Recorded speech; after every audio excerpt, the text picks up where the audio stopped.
காய்களோ மக்களை ஒரு நியூஸ் பாத்தியலான்னு தெரியல, அதை பத்தி தான் பேச வந்தேன். அப்படியே மிலிட்டரியில இருந்த ஒரு பையன் இறந்திருக்கேன். அவனுக்கு வீட்டு வாழ்க்கை மோசமான வாழ்க்கை கேட்டலாம். ஒரு சிலருக்கு எல்லாமே நல்லதா அமையும். பணம், சொத்து, சோகம், நோய் நொடி வராது, இழப்பு இருக்காது, லைஃப் நல்லா போகும். ஆனா சிலருக்கு அடிக்கு மேல அடி விழும். என்னன்னே தெரியாது, சாபக்கேடா என்ன இதோ ஒரு மரணம் நடந்து அடுத்தடுத்து நடக்கும். அப்படிதான் இவன வாழ்க்கையும். சின்ன வயசுலயே இந்த பையன் அப்பாவை இழந்திருக்கேன். அது எப்படி? இவங்க அம்மாவுக்கு 2வது பிள்ளை 3 மாசம் தான் வயத்துல இருந்திருக்கு. நினைச்சு பாருங்க எப்படின்னு. ஒரு தாய் கர்ப்பமாயிருக்கப்போ புருஷனோட அரவணைப்பு தேவை, பாசம் எல்லாம். ஆனா அந்த 3 மாசம் வயத்துல குழந்தை இருக்கும் போதே இறந்து போயிருக்கு. எவ்வளவு துடிச்சிருப்பாங்க, எவ்வளவு மனம் வளர்ச்சிருக்கான். அந்த பிள்ளைகளை எப்படி வளர்த்து எடுக்கிறது எல்லாம் வருமா. யாராவது இந்த மூத்த பையனையும் 2வது குழந்தை 3 மாசம் தான் வயத்துல இருந்திருக்கு. தனியா வேலையை போய் வளர்த்து எடுத்து ஆளாக்கி இருக்கணும் அந்த லேடி. அதுக்கப்புறம் என்ன, பையன் வளர்ந்து 8 வருஷமா மிலிட்டரியில இருக்கேன். அதுக்கப்புறம் தான் அவங்களுக்கு ஒரு என்ன, அவங்க ஒரு மூச்சு விட்ட மாதிரி, அப்பாடா அப்படின்னு சொன்ன மாதிரி. இனி நமக்கு குடும்பம் எழுந்தாராம், கொஞ்சம் நிம்மதியா இருக்கலாம் அப்படின்னு நினைச்ச மாதிரி. புருஷன் வேற இல்லை, ஸோ பையன் தானே இவங்களுக்கு தோணா அப்படி வருது. அந்த இடத்துல பொண்ணுக்கு மேரேஜ் பண்ணி கொடுத்தாச்சு, பிள்ளைங்க எல்லாம் காணும். அந்த இடத்துல என்ன 8 வருஷமா மிலிட்டரியில வேலை இருக்கானா, எல்லாருக்கும் புதுசா வீடு கட்டணும்னு உள்ளது ஒரு பெரிய ட்ரீம், ஒரு கனவு. அப்படித்தானே அதே போலதான் இந்த பையனுக்கும். அப்ப இந்த பையன் என்ன பண்ணியிருக்கேன், என்கேஜ்மெண்ட் ஆகியிருக்கு. என்கேஜ்மெண்ட் ஃபிக்ஸ் ஆகி வீடெல்லாம் கட்டியாச்சு. அப்போ கல்யாண டைம்ல தான் குடியேறணும் அப்படின்னு உள்ள இது. ஸோ அப்படி ஒரு கனவோட இருந்து போன தடவை லீவுக்கு வந்துட்டு போயிருக்கேன். என்கேஜ்மெண்ட்டை நடத்தி வச்சுட்டு அடுத்து பார்த்தா வேலையில இருக்கும்போது ஏதோ ஒரு உயரெல்லாம் எடுத்து கரண்ட் ஷாக் அடிச்சு இறந்து போயிருக்கேன். எப்படி அந்த பெத்த மனசு பாடுபட நினைச்சு பாருங்க. சிறு பிராயத்திலே கணவரிங்க இழந்து இப்போ துணையாட்டு ஏதோ பையன் இருந்தா அவன் இழந்தாச்சு. அந்த குடும்பமே நிலக்கலைஞ்சு போச்சு. கேட்டீங்களா? இனி என்ன வாழ்க்கை நினைச்சு பாருங்க அந்த தாயாருக்கு. இனி அந்த பொண்ணு தான், அந்த பொண்ணுங்க பிள்ளைங்க ஃபேமிலி அவங்க தான் இனியே பார்க்கணும். அந்த பையன் எவ்வளோ பெரிய கனவோட இருந்திருப்பாங்க. நமக்கு ஒன்று ஒரு வாழ்க்கை அமைய போது, அடுத்த பிள்ளைங்க இப்படியே லைஃப் போவேன்னு நினைச்சிருப்பாங்க. அந்த அம்மாவுக்கு வலி வேதனை தான் பயங்கரமா இருக்கு. மக்களை சிறு பிராயத்திலே கணவன் இழந்தாச்சு. இப்போ இப்படியெல்லாம் கனவுல நினைப்பினுமா. மிலிட்டரியில வேலை கட்டி 8 வருஷம் ஆகிருக்கு. இப்போ கொஞ்சம் திருப்தியோட இருந்து காணும், கொஞ்சமாவது நிம்மதியோட. இப்படி கடவுளை விளையாடிட்டாரு பார்த்தீங்களா அவங்க வாழ்க்கையில. அப்போ ஒரு மரணம் நடந்தா அடுத்து நடக்காதுன்னு இல்லை, அந்த குடும்பத்தில் அடுத்தடுத்து நடக்கதான் செய்யுது. இதெல்லாம் சொல்லப்போன என்ன சாபக்கேடா என்ன இது, ஏதோ முன்னோர்கள் பண்ணிப்பாங்க, எதுக்கு அடுத்தடுத்த ஜென்ரேஷனை தொடருது நீங்க சொல்லுங்க. எனக்கு சத்தியமா ஒன்றும் புரியல, இப்படி எல்லாம் நடக்குமோ என்ன ஒண்ணுமே புரியல. இழப்பு வந்த வீட்டுல தான் வலி வேதனை தெரியும் மக்களே. நமக்கு வீட்லயே இந்த இழப்பு வந்திருக்கு, அது இன்னொரு நாள் சொல்லு.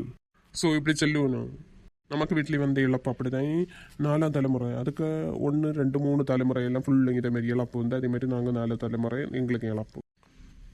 அதெல்லாம் அந்த கிறிஸ்டியனா இருந்தா தெரியும், பைபிள்ல 4ஆம் தலைமுறை விசாரிப்பேன் அப்படின்னு சொல்லியிருக்கு. அதே மாதிரி தான் நமக்கு நடந்து போச்சு. ஆனால் எதுக்கு அப்படி நடக்கணும்? யாரோ பண்ணியப்பா அவங்களுக்கு எதுக்குப்பா அடுத்த ஜென்ரேஷன்ல அவங்களுக்கு இவ்வளவு பெரிய இழப்பை தரணும் சொல்லுங்க மக்களே.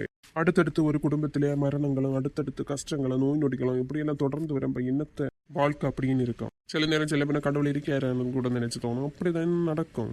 ஆனால் சில லைஃப் அப்படி இல்லை, அவங்களே பாக்கியம் பெற்றவங்க.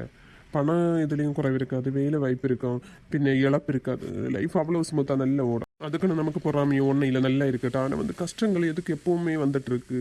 மனுஷனுக்கு கொஞ்சமும் ரெஸ்ட் வேண்டாமா மக்களே? நமக்கு வாழ்க்கையில அப்படிதான் இழப்பு வந்தா அடுத்து என்ன கொஞ்சம் ஆறுதல இதுங்களுக்கு கொஞ்சம் நல்லது நடக்கும். இங்கே அப்படி ஃபுல்லுமே கஷ்டங்கள். எப்போ பார்த்தாலும் வியாதி ஹாஸ்பிட்டல் அலைஞ்சு தெரிஞ்சு கடன் பிடிச்சே சாகும் போல அப்படி இருக்கு. சிலர் குடும்பத்தில் அப்படி இல்லை, முன்னாடி அப்படியா எத்தனை 7-8 பிள்ளைய உண்டானாலும் கூட பெருசாக இழப்பு வரல. அப்படி வந்தாலே அது அப்படி போகுது. ஆனால் இப்போ அப்படி இல்லை, 1-2 உள்ள பிள்ளைய வீட்டில் தான் இழப்பு வருது. அந்த 2 பிள்ளையெல்லாம் ஒன்று போனாலும் இன்னொரு பிள்ளை, அந்த பிள்ளைக்கு ஒரு வாழ்க்கை அமைச்சு கொஞ்சம் எங்களை லைஃப் பேர பிள்ளைகளை பார்த்து அப்படியே நிம்மதியாக போடும். எல்லாரும் போல இல்லை, இருந்தாலும் ஓரளவு பரவாயில்லாம ஓடும். ஆனால் நமக்கு எல்லாம் என்ன இழப்பு வந்தோம் மீண்டும் சோதனை கஷ்டம். எப்போ பார்த்தாலும் வியாதி. ஒரு மனுஷன் வியாதி இல்லாத மனுஷன் பாக்கியவன் கேட்டீங்களா? அப்படி பார்த்தா இப்போ நிறைய பேர் இருக்கதான் செய்யணும். நீங்கள் பார்த்துருப்பீங்களே, நல்ல வயசானவங்க கூட்டி சிகரெட்டு பிடிப்பா, அது இது எல்லா கெட்ட பழக்கமும் இருக்கும். பான் பராக்கு போடியது, பீடி, அது இது. ஒரு நோய் நொடி இல்லை மக்களே, அதிசயமா இருக்கும். ஆயுசு முடியாது வரை அவங்கள நோய் நொடியே இல்லை. ஹாஸ்பிட்டல் பக்கம் போயும் காணும், அது அப்படி நிறைய பேர் இருக்குன்னு. ஆனால் நோய் நொடி பிடிச்சா பாடுதாங்க. ஆயுசு முடியாது வரை ஏதாச்சும் ஒன்று வந்தோண்டே இருக்கும். ஹாஸ்பிட்டல் அலைஞ்சு தெரிஞ்சு மனுஷன் வாழ்க்கையே போகும். ஹாஸ்பிட்டல் எல்லாம் போய் இருக்கும்பா பூ செத்த பாடு கேட்டுக்கலாம். அது பெரிய ஹாஸ்பிட்டல்ஸ் எல்லாம் வேண்டாம், டோக்கன் எடுத்த மணிக்கூர் கணக்கில் இருக்கணும். அதுவே நமக்கு சின்ன நோய் நொடி வரவேலுக்கு பரவாயில்ல தெரியும். சின்ன ஃபீவர், ஸ்டொமக் பெயின் இப்படி எல்லாம் வரும்போது அந்த கொஞ்சம் நேரம் இருந்துட்டு வரதும் பின்ன பெரிய காசு செலவும் ஆகுது. பெரிய ஹாஸ்பிட்டல் போகிறது அப்படி ஒரு பெரிய பாடாக இருக்கும், பயங்கர அழிவாக இருக்கும். பண அழிவு. ஒரு டாக்டர் பீஸுக்கு 700-800 வாங்குவேன். ஆனால் அப்படி வாரதில் பெரிய வியாதியை வரம்ப என்ன செய்யுது? பயங்கர ரொம்ப லாங் டைம் அலைச்சல், அங்கே போய் டோக்கன் காத்து கட்டி இருக்கிறது. நரக வேதனை மக்களே. அது ஒரு மனுஷனுக்கு ரெஸ்டே இல்லாம தொடர்ந்து அலைச்சல்னா என்னதான் பண்ணியது? ஒரு வியாதி மாறினா இன்னொரு வியாதி, இன்னொரு வியாதி மாறினா இன்னொரு வியாதி. சில குடும்பத்துல இப்படியெல்லாம் நடக்குது மக்களே. கேட்டா சாபக்கேடு அது இது, என்ன ஒரு நாளுமே சாபக்கேடு மாறாது. ஒரு மனுஷன் வாழ்க்கையில பெரிய ஒரு உயிரிழப்பு நடந்து அதுலயும் சாபக்கேடு மாறாது, திரும்ப திரும்ப சாபக்கேடு ஆண்டவரே.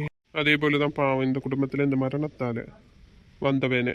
அந்த பெத்த தாயோட மனசு எவ்வளவு பாடுபடும். கடவுள் அந்த பையனுக்கு வேலை கொடுத்தனத்துக்கு இப்போ இனி லட்சக்கணக்கில் பணங்க கிடைச்சா எல்லாம் கிடைச்சா ஆனால் ஆள் இருக்காதே. ஒரு மனுஷனுக்கு ஆளு தானே முக்கியம், பணத்தை விட. பணம் இல்லைன்னா அது பொறுத்தெடுத்து அட்ஜஸ்ட் பண்ணி போகல மக்களே. பணம் வேணும் தான் இல்லைன்னு சொல்லல, ஹாஸ்பிட்டல் அப்படி இப்படின்னா அப்போ பயங்கர பணம் தேவைதான்.